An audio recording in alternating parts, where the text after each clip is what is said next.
You know what really grates my cheese?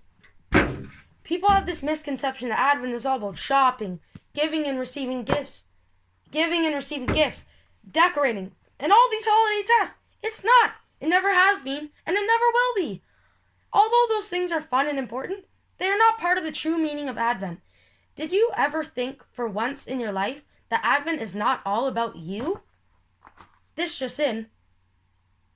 It is only a bit about you, but more about Christ, as in you waiting for the coming of Christ. Let me explain. Advent is when you commemorate Christ being in your heart 24/7, 365, and to celebrate the birth and second coming of Jesus Christ. And let me remind you that Advent reminds us about the joy in waiting.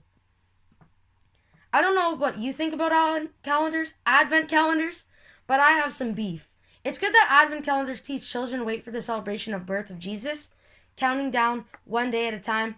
But on the other hand, talk about an excuse to eat chocolate first thing in the morning for a whole month, or worse, right before bed. So now all these little kids are running around like a bunch of geese. Ree! Ree! No, that's not it. People have to stop being so preoccupied with sweets and gifts over the holiday. Sweets and gifts over the holidays. It's making me think that people have their priorities mixed up. Speaking of priorities, the Advent period should be about spreading the joy of Christ in a way that is unselfish and helps others. When was the last time you shared your anticipation of Christ coming by giving to others in need? Yeah. So instead of begging for that new pair of Crocs, or even something as small as a box of frozen egg rolls, or that sweet Android phone, or whatever it is that you think you can't live without, why not share some God's grace with others who really need it? Let's say sayonara to being selfish, and let's start giving.